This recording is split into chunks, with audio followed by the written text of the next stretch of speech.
ம். வழக்கம் போல நேத்து மத்தியானம் விஜய் அவன் தம்பிக்கு கிளாஸ் எடுத்திருக்கிறாருங்க. அதாவது தற்குறிகளுக்கெல்லாம் பயங்கரமான கிளாஸ் எடுத்திருக்கிறாருங்க. இந்த மத்தியானம் சாப்பிட்டதுக்கு அப்புறம் கிளாஸ் எடுத்தா எப்படி இருக்கும்? அப்படிதான் நமக்கும் இருக்கு. கேட்ட நமக்கே தூக்கம் வருது. அவங்க எல்லாம் எப்படி தூங்கியிருப்பாங்க நினைச்சு பாருங்க. எனக்கு ஒரு நாடு, உனக்கு ஒரு நாடு, நமக்கு ஒரு நாடு, நம்ம எல்லாத்துக்கும் ஒரு நாடு. அந்த நாட்டுக்கு ஒரே ஒரு புக்கு, எனக்கு ஒரு புக்கு, உனக்கு ஒரு புக்கு, நமக்கு ஒரு புக்கு, நம்ம எல்லாத்துக்கும் ஒரு அந்த புக்கு பேரு தான் அறம்பொருள் இன்பம் திருக்குறள். என்னோட தாய்நாடு, உங்களோட தாய்நாடு, நம்ம தாய்நாடு. நம்ம தமிழ்நாட்டோட முதல் பெருமை நம்ம தமிழ் மொழி. நம்ம தமிழோட முதல் பெருமை நம்ம திருக்குறள். அப்பவே எல்லாரும் தூங்கிட்டாங்க. ஒருத்தங்க கூட சத்தமே போடல. படிக்கிற விஜயே தூங்கிட்டாரு. முறையா ஏதோ ஒரு பையன் பேராவ நல்லா எழுதி கொடுத்துருக்கானே அப்படின்னு நாம நினைச்சு பாத்துட்டு இருந்தோம்னா, வந்த ஆடியன்ஸுக்கு இந்த பேராகிராஃபா வேணும், பஞ்சு தானே வேணும். ஒரு ஆள் கூட அந்த ஸ்டேட்மெண்ட பத்தி கேர் பண்ணிக்கவே இல்ல. எல்லாம் தூங்கிட்டு இருந்தாங்க. என்னடா அறம்பொருள் பஞ்சு டைலாகா பேசுன அப்படின்னு சொன்னா விஜய்க்கு எப்படி வரும்? அதான் பேப்பர்ல எழுதலையே. பேப்பர்ல எழுதாத விஷயத்த அவரை பேச சொன்னா அவர் எப்படிப்பா எழுதுவாரு? டக்குன்னு கிளாப் பண்றதுக்கு என்ன சொன்னாரு? நான் ஸ்டாலின் மாதிரி ஏமாத்த மாட்டேன், ஸ்டாலின் சார் மாதிரி ஏமாத்த மாட்டோம். பறந்துச்சு பாருங்க விசிலு. பரப்பரன்னு பறந்துச்சுங்க. ஆரம்பத்துல எப்படி விசில் அடிச்சாங்களோ அதே மாதிரி விசில் அப்பதாங்க வந்துச்சு. ப்ளீஸ் ப்ளீஸ் எல்லாரும் கொஞ்சம் அமைதியா இருங்க ப்ளீஸ், நான் பேசணுங்க. கஷ்டப்பட்டு அவங்க எழுதி கொடுத்துருக்காங்க, நான் பேசணுங்க.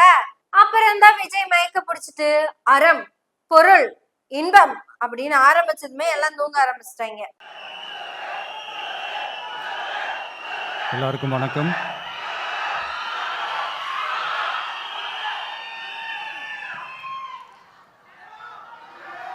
கொஞ்சம் அமைதியா கேளுங்க.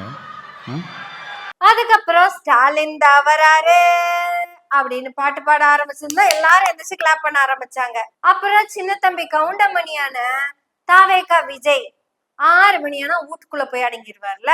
அவரு வீட்டுக்குள்ளேயும் போய் சும்மாலாம் இல்லைங்க, பயங்கரமான வேலை பார்த்திருக்கிறாரு. திமுக தேர்தல் அறிக்கை, அதிமுக தேர்தல் அறிக்கை ரெண்டையும் பக்கமா வச்சு பார்த்திருக்கிறாங்க. பக்கமா வச்சு பார்த்ததோட மட்டும் இல்லாம பக்கமா பார்த்திருக்கிறாருங்க.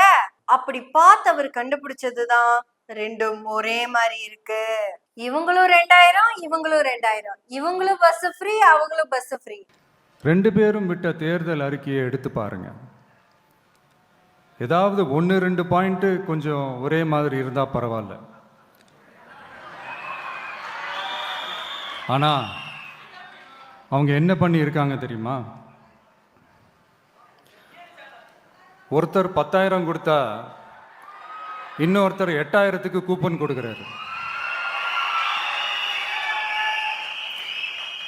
ஒருத்தர் ஃப்ரிட்ஜ் கொடுத்தா இன்னொருத்தர் ஃப்ரிட்ஜ் வாங்க டோக்கன் கொடுக்கிறாரு. ரெண்டு பேருமே மீனவர்களுக்கு 12,000 ரூபா கொடுக்குறாங்க. ரெண்டு பேருமே பெண்களுக்கு 2,000 ரூபா கொடுக்குறாங்க. இப்படி ரெண்டு பேரும் ஒரே தேர்தல் அறிக்கையை பேரை மாற்றி கலரை மாற்றி தந்திருக்கிறாங்க. இவங்க ரெண்டு பேரும் வேற இல்லை, ஒரு குடையின் கீழ் இருக்க கொள்கை கூட்டம் தான். ஏங்க விஜய், அது கூடவே தாவேக்கான்னு இன்னொரு பேப்பர் வச்சிருக்கலாம்ல. ஓ சாரி, அதெல்லாம் உங்களோட அறிக்கையில இல்லாதத பேசுனது தானே, வாயில வந்ததை ஒப்புச்சீங்க. ரெண்டு பேருமே 2000னா நீங்க 2500. ரெண்டு பேருமே பஸ் ஃப்ரீனா நீங்க தமிழ்நாடு முழுக்க பஸ் ஃப்ரீ. ரெண்டு பேரும் மீனவர்களுக்கு என்ன பண்றாங்களோ அதைத்தான் நீங்களும் மீனவர்களுக்கு பண்றீங்க. ரெண்டு பேரும் மாணவர்களுக்கு என்ன பண்றாங்களோ அதைத்தான் நீங்களும் மாணவர்களுக்கு பண்றீங்க. அட, உங்க கட்சியை சேர்ந்த ஒரு பொண்ணுதான் ஓசி பஸ் வேண்டாம், ஓசி காசு வேண்டாம் நீங்க அறிக்கை கொடுக்கறதுக்கு முன்னாடி கத்திக்கிட்டு இருந்தது. அந்த பிள்ளை கிட்ட இந்த உங்களோட தாவேக்காவினுடைய அறிக்கையை கொண்டு போய் கொடுத்துருக்கணும். பாரு நமக்கு எவ்வளவு சூப்பரா அறிக்கை கொண்டு வந்திருக்கிறோம்னு. ஏங்க விஜய், ஒருவேளை உங்களுக்கு இர்ரெகுலர் பீரியட்ஸா இருந்தா என்ன பண்ணுவீங்க? அதாவது மாசத்துக்கு ஒரு தடவை வரேன் அப்படின்னு சொன்னீங்கல்ல எங்கேயோ, அதனால என்னோட தொகுதிக்கு மாசம் மாசம் ஒரு தடவை நான் கண்டிப்பா வருவேன். அது இர்ரெகுலரா இருந்தா என்ன பண்ணுவீங்க? ஏன்னா நீங்க எப்பவுமே எங்கேயுமே ரெகுலர் கிடையாதுங்க. அட பிசிஓஎஸ் இருந்தா கூட பரவாயில்ல, உங்களுக்கு எதுவுமே ரெகுலர் கிடையாதே. நான் ஏதாவது தப்பா பேசுற மாதிரி இருக்கா உங்களுக்கு? விஜய் மாசத்துக்கு ஒரு தடவை தான் நான் வருவேன்னு சொல்லியிருக்காரு. எங்க வருவேன், எதுக்கு வரணும்னு சொல்லவே இல்லைங்க.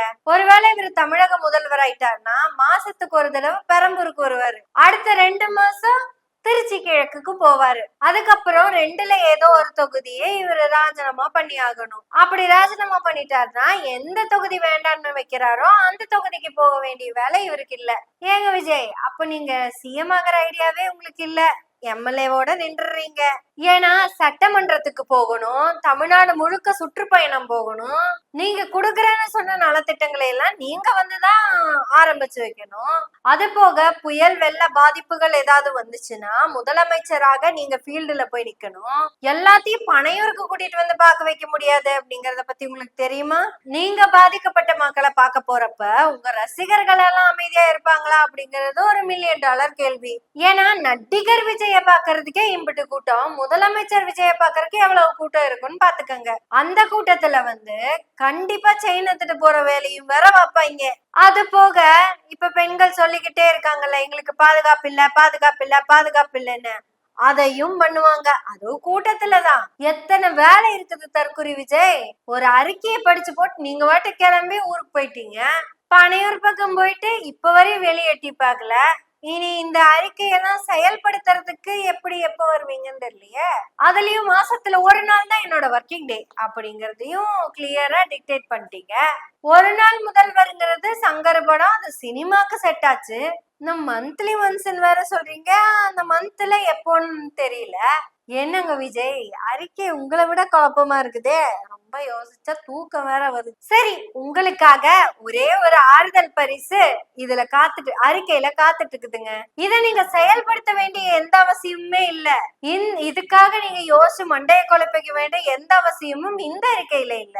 ஏன்னா நீங்க சொன்னதை எல்லாம் செயல்படுத்தணும்னா முதல்ல நீங்க ஜெயிக்கணும். அதுக்கு எலெக்ஷன் கேம்பெயினுக்கு போகணும். உங்க கேண்டிடேட் எல்லாம் மக்களை போய் சந்திக்கணும். இது எதுவுமே நடக்காத உங்களுக்கு இத பத்தி எல்லாம் என்னங்க கவலை? இப்படி உங்க தொகுதிக்கு நீங்களும் போறதில்ல, உங்க கேண்டிடேட்டும் போறதில்ல. நீங்க வேணா ஒண்ணு பண்ணுங்க விஜய், நீங்கெல்லாம் ஜெயிச்சதா ஒரு முடிவு பண்ணிக்கிட்டு மாசத்துக்கு ஒரு தடவை மாமல்லபுரத்துல ஒரு நாள் சட்டசபை நடத்தி பாத்துக்கங்க. அதுல நீங்க தான் முதலமைச்சரு, புசி ஆனந்த் தான் கல்வி அமைச்சரு, அப்புறம் ராஜ்மோகன் ஆதவர்ஜுனா, அப்படி கொஞ்சம் பேத்துக்கெல்லாம் ஏதோ ஒரு அமைச்சர் பதவியை கொடுத்துருங்க. அப்படி அந்த நட்சத்திர விடுதியில மாசத்துக்கு ஒரு தடவை சட்டசபை நடத்தி பிராக்டிஸ் பண்ணுங்க. அப்புறம் முக்கியமான விஷயம் சொல்ல மறந்துட்டேன், 234 பேர் மட்டும்தான் அலவுடுன்னு சொல்லிருங்க. ஏன்னா அங்க நடக்க போறது சட்டமன்றம் அப்படிங்கறது உங்க ஆளுங்க கிட்ட சொல்லிருங்க. ஐயோ, 234 பேர் வந்தா உங்களுக்கு பேச்சு வராதே, 2034 பேர் வர சொல்லுங்க. ஏன்னா 2034 தொகுதியில இருக்கிற எம்எல்ஏவும் அந்த நட்சத்திர விடுதிக்கு வர வச்சு மாசம் ஒரு தடவை சட்டமன்றத்தை நடத்தி பாருங்க. தாவேகா தலைவர் விஜயாகிய நான் மாசத்துக்கு ஒரு நாள் முதல்வராக பதவியேற்று இந்த மாமல்லபுர நட்சத்திர விடுதி சட்டமன்றத்தில் என் பணிகளை செவ்வனே செய்வேன் என்று உறுதியேற்கிறேன். எதுவாக இருந்தாலும் 5 மணிக்குள்ள எந்த வேலையா இருந்தாலும் முடிச்சுட்டு 6 மணிக்கு வீட்டுக்குள்ள ஓடிடுவேன்.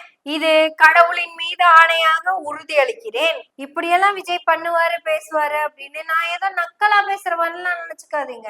இது நடக்கும், நடந்தே தீரும். வேணா எழுதி இப்ப நான் பேசுனது உண்மைன்னு விஜயே கூடிய சீக்கிரம் ப்ரூவ் பண்ணுவாரு. அப்ப பேசுறேன், ஓகே? ஆனா இப்ப நம்ம சீரியஸா பேச வேண்டிய விஷயம் ஒண்ணு இருக்கு, அத பத்தி பேசுவோமா? ஏப்ரல் 23ஆம் தேதி டீலிமிட்டேஷன் வேற நம்மள துரத்திக்கிட்டு இருக்குது. இப்படி ஒன்றிய அரசோட எல்லா அபாயங்களையும் வென்று நம்ம ஒன்னா இருக்கணும்னா தமிழ்நாட்டில் திமுக கூட்டணி வெற்றி பெற்றே ஆகணும். சோ ஓட்டு திமுக கூட்டணி. ஸ்டாலின் தொடரட்டும், தமிழ்நாடு தலை நிமிரட்டும். எனவே பேசுவோம் இல்ல பாடுவோம். ஸ்டாலின் தொடரட்டும், தமிழ்நாடு வெல்லட்டும். இனிமே நான் பாட மாட்டேன், பாப்பா தான் பாடும். இருட்டு கிடந்த பூமியில வெளிச்சம் தந்த சூரியனே, மிரட்டி கிடந்த நெஞ்சுக்குள்ள தைரியம் சாவிடரே. மீண்டும் வா தலைவனே, வென்று வா ஸ்டாலினே, மீண்டும் வா தலைவனே, வென்று ஸ்டாலின் தொடரட்டும் தமிழ்நாடு வெல்லட்டும் நம்ம ஸ்டாலின் தொடரட்டும்